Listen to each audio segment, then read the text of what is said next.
Hi, I'm Keenan Casey for tutsplus.com. In this lesson, we're going to be looking at the k-means clustering algorithm.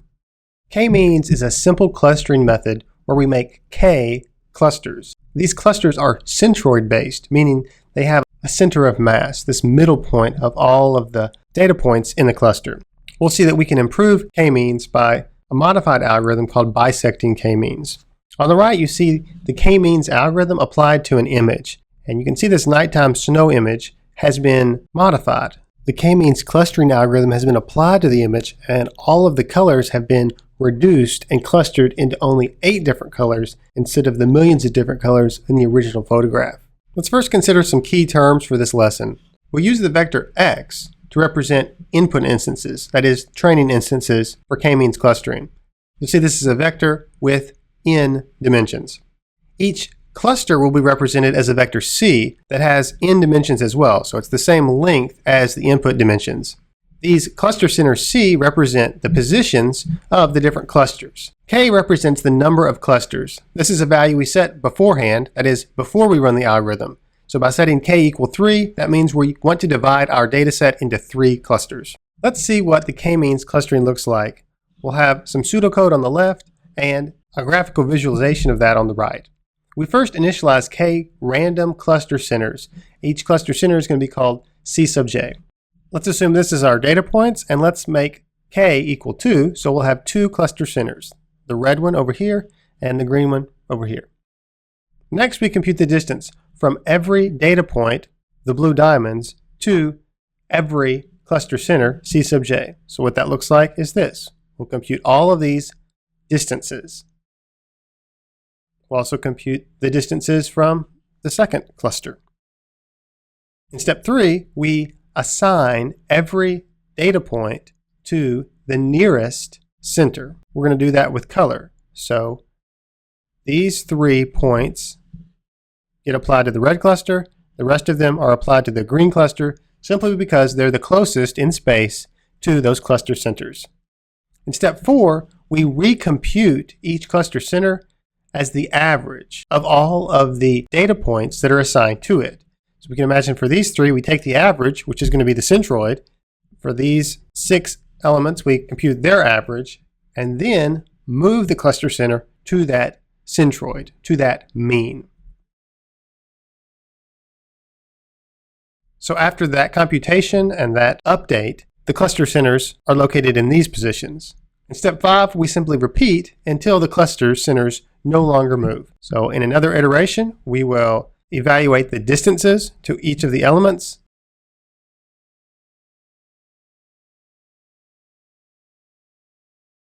And assign training instances to the nearest cluster center. In this case, the red cluster has now gained this training instance down here. We would then move the clusters one more time to be in the center of their training instances. And after several more iterations, we'll see that these cluster centers don't really move much, so that means that we're done. So these cluster centers represent a central point for all of the elements that they have assigned to them. How do we compute distance as we're doing k-means clustering? Well, typically we just use the Euclidean distance, which is the distance that we're most used to, the ordinary distance between 2 points in space, like we were using a ruler. You can compute that using this formula. We could certainly use other distance measures like the Manhattan distance or the Chebyshev distance if that were appropriate to the problem. Let me show you some more detailed pseudocode on how the k-means clustering algorithm works. First, we randomly initialize the k centers. We've set k ahead of time. While any center has changed in the previous iteration, we will compute the distance between every instance x sub I and every center c sub j. And this compute distance would typically compute the Euclidean distance between these 2 vectors. After we've computed that distance, we will assign each training instance to its nearest cluster. Then, for each cluster center, we will simply compute the average, the centroid, of all of the elements in its cluster and update it based on that. Now let's consider problem number 1. How do we know what the right value of k is? For example, if we're looking at GPA versus the number of the Lord of the Rings books read, what's the right value of k? Well, if we use k equal 2, we'll have 2 clusters, and it looks like there are 2 groups here. One group with low GPA and one group with high GPA. If, however, we use 4 clusters instead of 2, you see that we have these 4 groups, which also looks like a natural grouping. We've got the high and low GPA and the high and low number of Lord of the Rings books read. So what's the right K?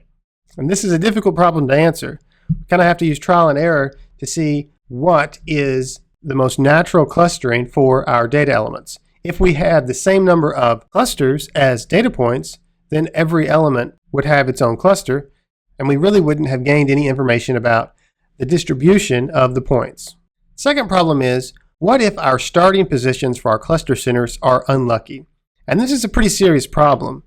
If the random starting positions of this algorithm are chosen poorly, the result will not converge. It could be a very poor clustering. Basically what happens is the optimization that's going on here, finding the best cluster centers, gets trapped in a local minimum, and we could get a result that's really not a good clustering because the similarity isn't that great.